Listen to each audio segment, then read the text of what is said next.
What's going on, Mason? What's going on, George Mason University? What's up, George Mason University? What's going on, George Mason University? We're back. Soccer ball!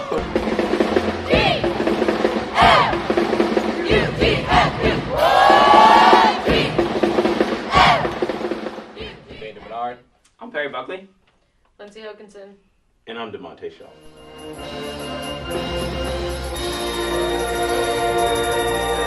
George Mason University. Welcome back inside another edition of the Pressbox. I'm your boy, Vanda Bernard. I'm DeMonte Shaw. And I'm Nathan LaPierre. And with us today, we have a special guest joining us. You might have seen him around campus, and if you haven't, you're lying, because you have. We all have. But we have Omar Zaki here with us on the show today. Thanks for having me. Thank you so much for coming. Thank you. It's a pleasure, taking your time out of your day, joining us inside right here at the Pressbox. We're honored to have you. And if you haven't, well, you've seen Omar around campus. This is our resident parkour expert. If you've seen him jumping off buildings, jumping across your face, it's Not this yet. guy. Not yet. Get to that point. But Omar, well, first, Omar, you want to expand on your full name? I kind of just gave us No.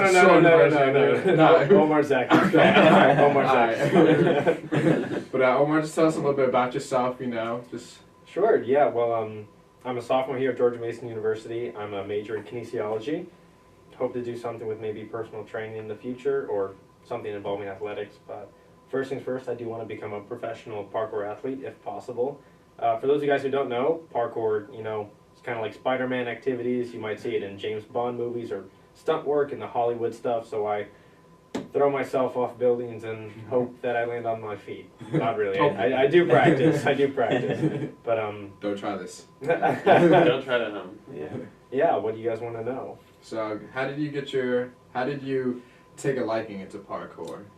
So when I was 12 years old or so, I saw these crazy videos on the internet of people, inside a gym doing these unbelievable acrobatics that I'd never seen before, and I thought it was the coolest thing. Is I always saw the people, jumping off buildings and doing crazy flips and acrobatics, and I thought it was the coolest thing in the world. Now, at this time, I'm a scrawny little track runner in 6th grade, skinnier than all the girls, which isn't a good thing. Definitely not a good thing. And so I thought it was just really amazing, and again, never thought that I'd be able to do it. And about 4 or 5 years later, I found out about a parkour gym near me that gave not free parkour lessons, they gave out an intro class of parkour. And so I contacted my best friend at the time, Adam Trapp, and I was like, hey, Adam, we dived together because we were both on the dive team at our high school. I was like, hey, there's a parkour gym near us. Do you want to go this weekend? And sure enough, we ended up at the place called Urban Evolution, where I now teach parkour. And we went there and we took a basic intro lesson, and we were bad. We were really bad. We were not good by any means. But, they taught us how to jump properly, how to roll properly, how to climb things properly, how to not die properly. That's always good. That's key. And again, we weren't very good at it, but we really, really liked it. We really enjoyed it, and it was a lot of fun. That was the biggest thing. It was a lot of fun. And a lot of people say, oh, it's just like gymnastics except outside, right? Not really, because gymnastics is very strict. There's a definite way to do everything. You have to develop certain muscles to do gymnastics, and you have to stick all your landings. What's really nice about parkour and free running is it's free. You get to develop your own style, you get to make it your own thing, and however you are comes across in your movement. And so we did it, and we fell in love with it, and we started practicing about every weekend or so. We would just kind of go out because we didn't have the money to go to the gyms. We would just kind of go outside, watch YouTube tutorials, which is how we pretty much learned the whole way. And we kind of throw ourselves onto our back in our front yard, hurt our tailbone a bit, maybe our hip. A couple bruises but, here. Hey, it's part of the process. It's part of the Exactly. learning process. Character. Yeah. And then eventually we started practicing every day. We were like, okay, every day after dive practice, we're like, oh, let's do parkour. Let's climb this wall or jump over this railing. And after that, we started dropping sports left and right. Forget diving, forget swimming, forget volleyball, forget track. I want to do parkour. And we started shooting videos, not good videos, just so we could see what we looked like. Right. And eventually we had so much footage, we're like, you know what, let's make a short YouTube video. And so we did.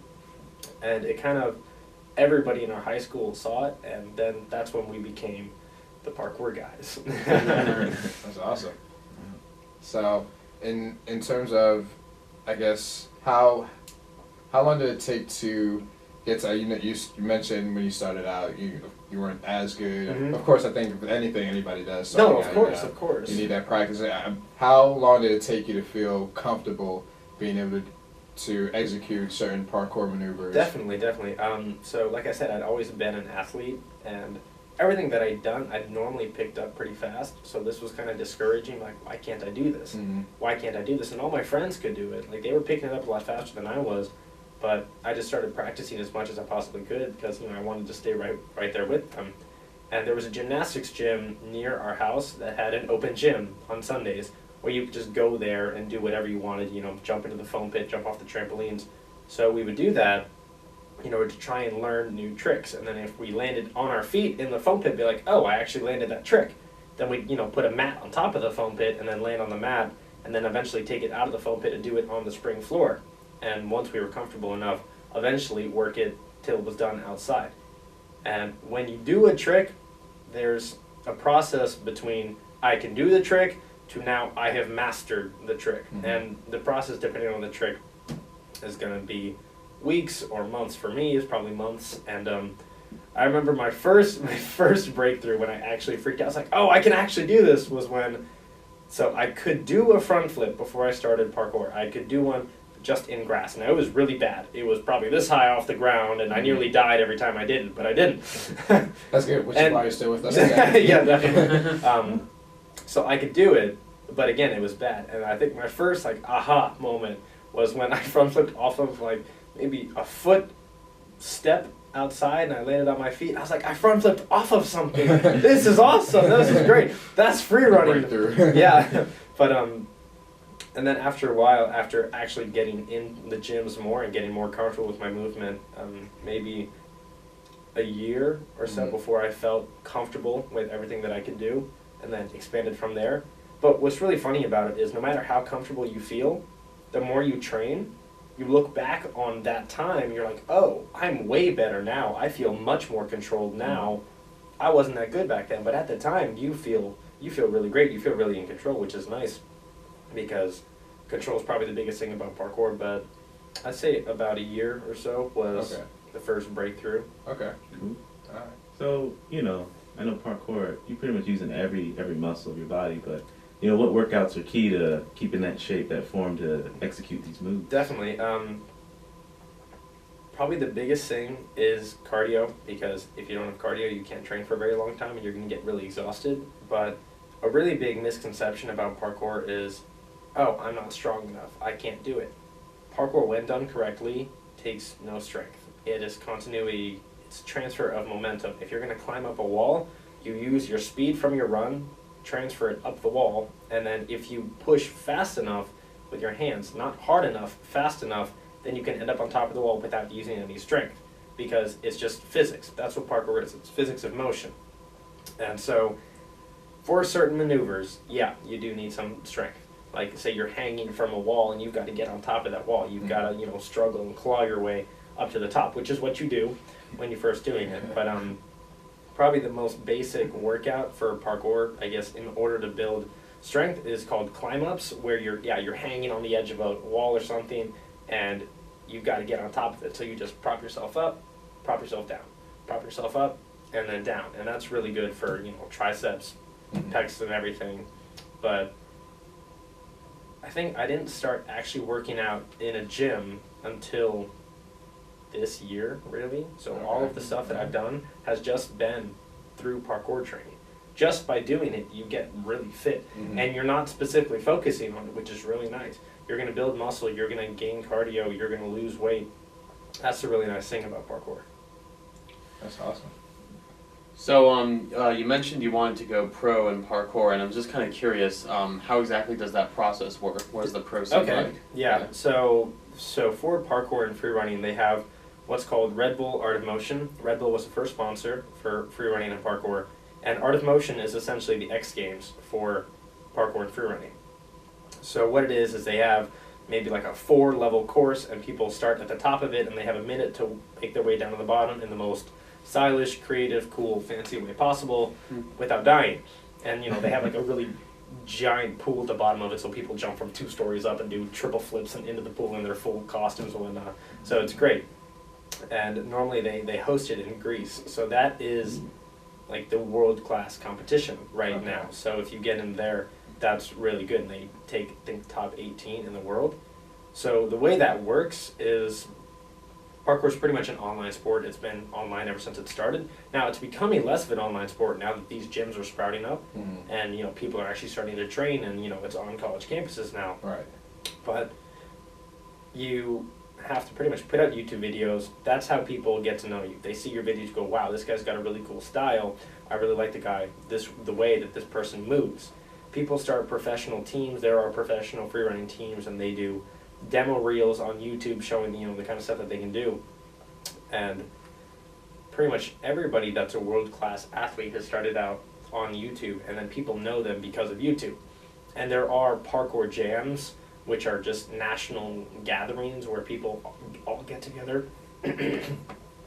People all get together in a single location, and they just do parkour together in 400-person groups for 2 days straight, which is awesome. Right. No, there's a parkour gathering in DC every May called Beast Coast.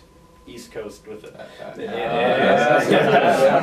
The Beast Coast. And it's people come from Maine, people come from Florida, people come from Texas, from Mississippi, Missouri. Think about it too, Sadie. But and there's literally 300, 400 people. Wow, this makes you feel really good. Because you always see the people on YouTube, but then when you get that huge group of people together, it's really amazing. Because it's oh, I'm with all my friends. We're all going to jump off stuff together.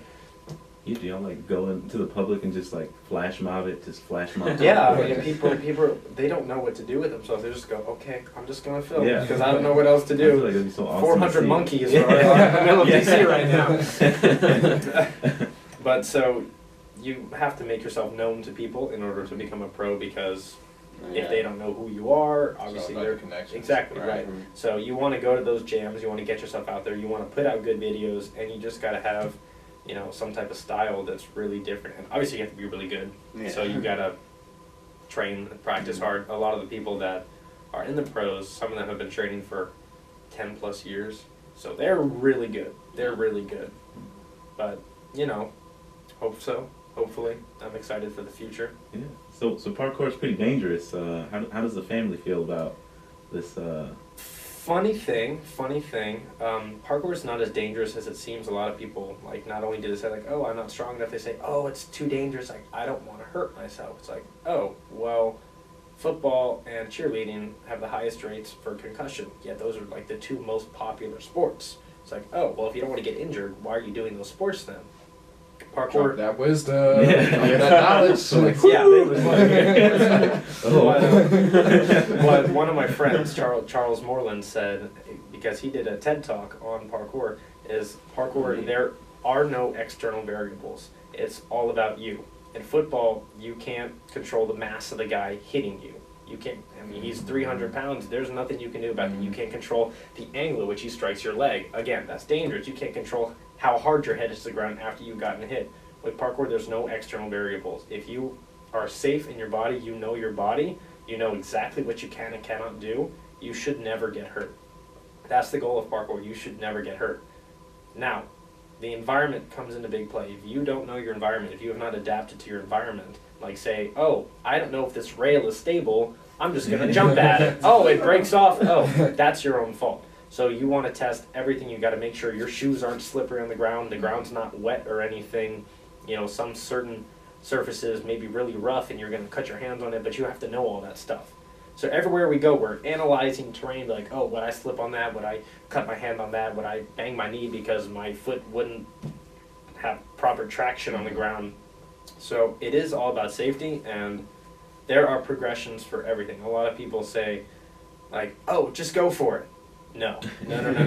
There are 6 or 7 progressions to learn every single trick in parkour and freerunning, which is great, because a lot of people think oh, I can't do a backflip, which means there's no way I could ever do a backflip, which means I shouldn't even try to learn a backflip. It's oh, well, there aren't 2 types of people in the world, the backflippers and the non-backflippers. The non-backflippers just decided to learn backflips because they decided to go through the progression. So it is all about safety, and there is a way to learn everything. So I would have to disagree with the parkour is super dangerous. Now, there are the super unbelievable videos on the internet where people double backflip off of 2-story buildings. I wouldn't say that's very safe, but at the same time, I'm sure that they did it off of half of the story, and then 1 story, and then a story and a half, and then 2 stories. Still not that safe, but I'm sure that they worked up to it. They didn't just, hurl themselves off the building and hope that they landed on their feet. That's good insight. All right. Well, Omar, I want to thank you so much Of for course. being on the show. We already know you have all your parkour videos on YouTube. Pressbox fans, we're going to have those videos on our page, so look out for them. Definitely check it out because this guy's going to be famous one day. Yeah. You want to say that you knew him. Thank you You very see him much. around campus, he's a cool guy. Say hi to him. Take He's always pictures with willing him. to help you. Just Yeah, look for the hair. exactly. You can't miss him. Keep it locked right inside the Pressbox. George Mason, we'll be right back. Welcome back inside the Pressbox, George Mason University. We want to once again thank Omar for coming on the show, and Grace. Of course, he's not here right now. Thank you. Want to thank you for stopping by and giving us some insight into the world of parkour, and giving you the insight into the world of parkour. Again, we're going to continue to do anything, bringing in guys that are bringing in people in general that focus on different types of sports. Because bet you didn't know too much about parkour. Now you do. I didn't. I know I did. Enlighten. That's what we do inside the press box. But before we move on, we want to definitely first shout out the women's track team, and congratulations on winning the A10 championship, ladies. Big props, big ups to y'all. Definitely good things. Like we said, this whole year there's been plenty of great things to rap Mason about. Yes, our basketball team, we haven't gone, been to the point where we thought we would be in the first year of A10. Of course, there's a lot of heartbreaks and close games, but definitely want to shout out. Not a bad team. It's definitely just had a few rough spots here and there. But definitely want to shout out the women's track team winning the A10 championship. Congratulations to y'all ladies. Absolutely. And great work, dominating, showing why Mason is #1, the best, hands down. Yeah, GMU what? And also, speaking of men's basketball, we picked up the win against Richmond here at home. Another A10 win. We've the past few games been making a little strides, and so hopefully we finish out the season, the last few games well, and be able to take some momentum going in the A10 tournament, because we all know in one of the game scenarios and tournaments, it's all about getting momentum and which team is hot.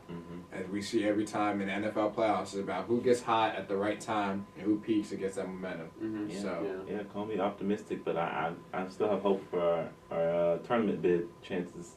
Because we're a good team. We just need to execute. So start clicking at the end of the season. We're good. Yeah, absolutely. Of course, we keep mentioning we can play with St. Louis and UMass. We've shown that those are perhaps the 2 best teams in the conference, and beating Richmond is a very good win. That's probably an NIT quality team at least. So potential is definitely there. So we're all excited. Definitely. So we'll see hopefully we keep it up, and what's up the Patriots over there just chilling again. Decided not to join us on set today, but he's here. He's here. He's always here. He's watching always over dedicated. He's watching over us. No new friends. So let's dive into some pro sports topics, and of course there's NFL Combine going on, more Jonathan Martin stuff going on, but one of the things that recently came up was the banning of certain words in the NFL, and specifically at the N-word, and that fines would be put in place for people that use the N-word. We were talking about this a little bit off camera beforehand, but just dive into it for a few minutes. I think Nathan, he had said the intentions are good, they have good intentions, but I was watching First Take, and I know some of the guys were saying it may not be Goodell's place to do that, and then they started getting deep into the whole racial thing, you're having a white commissioner tell a league that's 75% African American, maybe more than that, that they can't use this word that they grew up using. Good point. That they're not thinking about it when they're using it, because that's just what they're used to, that's their environment. I try not to use it, and I don't use it around, I don't use it around people, everybody. like it's mainly like in close quarters, and I don't know, it's just not a word that should be like mainstream. So I can understand why they want to like, get rid of it, but I don't know if finding players is the right way because, more money into Goodell's fundraiser. How much you make last year? Like 20-something. Yeah. I mean, his revenue is about to go through the roof if they go through this. the thing is, he's all right, and homie, you don't need no more money. Maybe you need to put that money into some charities or some, maybe them concussion tests that y'all league been facing. But that's another story for another day. Yeah, ain't gonna talk about that. Yeah, definitely. DeMonte touched on some. There's a lot of difficult issues going on here. I understand the moral argument behind why they want to do this, but at the same time, they don't want to have a cultural bias or anything like that. So it's a very difficult line to walk. So. I don't know. I just don't know if it's feasible. Like you said, a lot of players are used to using that word, and they grew up in that environment. So it's a very difficult issue. I understand why they want to do it. I just don't really feel like it's feasible. Yeah, and then again, and like we were talking about earlier beforehand. If during the game, like you said, you're not gonna think, oh, I should have said this word because I'm about to be fine. No, it's a game of emotion. Your adrenaline's running. Your adrenaline's pumping. You're in the moment. You're not going to think about those things. You're just going to say what you're accustomed to. It's not just something that's going to change overnight or because there's a rule about a fine being in place. And just like you said, Chris Bosh was saying, if you ban that word, then you're going to have to start. You have to. Why not ban other words that are offensive or abusive? Right. So right. it's going to open a whole can of worms. I don't think it's going to pass right now because it's just too much. Yeah. It's just too much to try to handle. Too much to try to that. It can open a whole can of worms and honestly, like the league is so stubborn. I think right now they should just try to do one issue at a time. Like they're already working with the whole like gay athletes thing, and you see how much that's. I just think they're trying to take on too much at one time, and you've seen how like slow they are with becoming more progressive with society. So I think they just take a break, lay back, and stop trying to do everything at once. Tackle this thing, and then move on to the next issue. Because these guys, I mean, like I said, this is what they're used to. This is the culture. Yeah. And we're trying to enjoy football. We're trying to watch the game. That's what we're trying to do. So I understand you want to improve it, but like take it a step at a time. Like he's being very ambitious right now, and it might come back to bite him. So yeah, but that's what we do inside the press box. We talk about anything and everything, and we'll come back to that another time because I'm pretty sure it's going to continue to be in the news for a while when they do vote on it, not vote on it. But switch over to NBA talk, and I mean it's of course football season being done. We got plenty of NBA to talk about after the All-Star break and guys coming back. Chris Paul being back in the lineup for the Clippers. Russell Westbrook being back in the lineup for the Thunder. Much to the dismay of Thunder fans. They've lost 2. 0-3 since he's been back. 2 games at home, which is unlikely. Not only this year, but under the Thunder, Durant, Westbrook era, Scott Brooks era in general.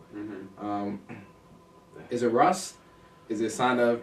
I mean, Durant's numbers have. I mean, he scored 42 against the Clippers the other day still, in a loss though. Yeah. But is this rust from Russell Westbrook? Is this? Yeah, I mean, a sign of things to come. Yeah, I think they definitely just have to get used to him playing in it. And then, in addition, someone had also said like Kendrick Perkins is hurt too, and you got to factor that in. I mean, I can't look you straight face. Sorry, Perk. You're not. I mean, you have your. Get that going right, boy. You have your I know Perk is watching this, so we apologize. I'm sorry. Please don't come after Perk and me. his family. No, but I mean, yeah, I think it's Russ. I think they're just used to playing this way for so long without him. Right. I mean, you're talking about they went almost 2 months playing without Russell. I mean, good half of the season, good chunk of the season. Yeah. Yeah, I definitely think part of it's an adjustment issue, and I think Russell Westbrook to some extent always tries to do too much, and especially coming back from an injury, I think he wants to be right back where he was before, and I don't know if he's there yet. And teams learn to adapt. Good teams learn to adapt. You can look at the Bulls It seems like they got rid of their entire team. Yeah. Who's there? Shoot, they've had their done for Who's 2 Luol years. Deng? Yeah. Nobody's around for them, and they're still playing fairly well. So Third in the East. it's tough. Sometimes it's tough to adjust back once Yeah. you've already got a new culture. Because he's just trying, like I say, he's just trying to go like straight back to what they were doing Gotta ease instead right of back into easing it. back into what they're Right. doing now, and then working yourself back into the system. Right. So now the whole team has to adjust back to you instead of just you adjusting to what the team is doing Immediately, now. they threw him in immediately. Yeah, and they said Scott Brooks is just like, I want you to just go out and do what you do, like get back to what you want to do. Yeah. So maybe that's something on Scott, like, hey, maybe you need to change that method, you know. Durant is still the guy. Yeah, Yeah. He's still the guy. the Slim Reaper. Offense needs to run around him. The The servant. main thing. I don't know what was going on in his mind. We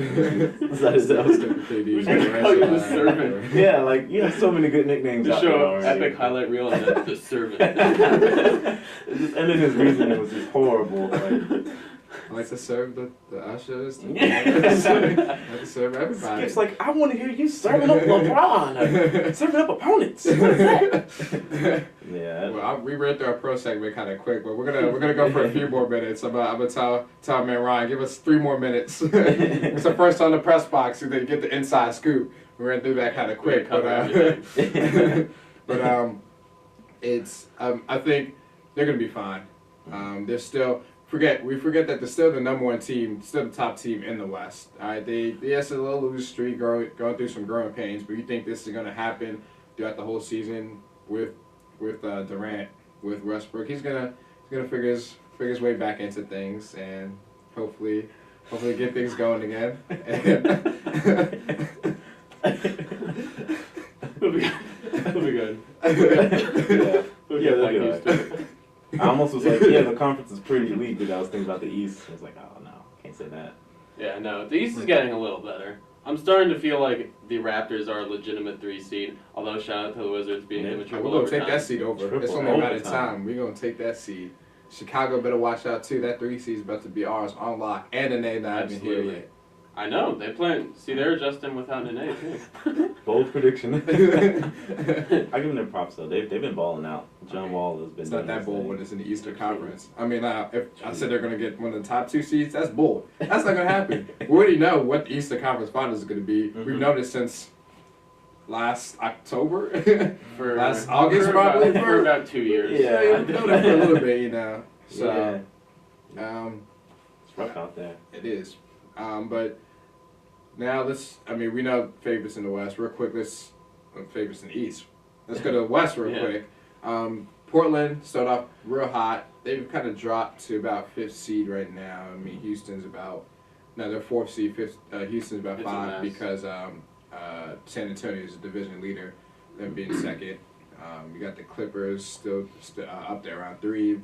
They've on the rise a little bit. Yeah. Signed Big Baby Davis. Big signing. Danny Granger is supposed to be Uh-huh. joining the Clippers too as well. They're They're trying to loading make some up. moves. They're loading up. They're They're trying to stacking make some up. moves. man. They trying to go all in for it. You notice that beat the Heat strategy, you know? Get Yeah, the- right. And the arch nemesis. Pacers too. Yeah, everyone's building their team around what gets under the Heat's skin. Yeah, it's I mean, true. They're the team to beat, and no matter with Indiana being 2 games ahead right now, and Indiana holding home court and looking great this far of the season. Miami could still end up in that #1 seed, but Miami's still the team to beat. Mm-hmm.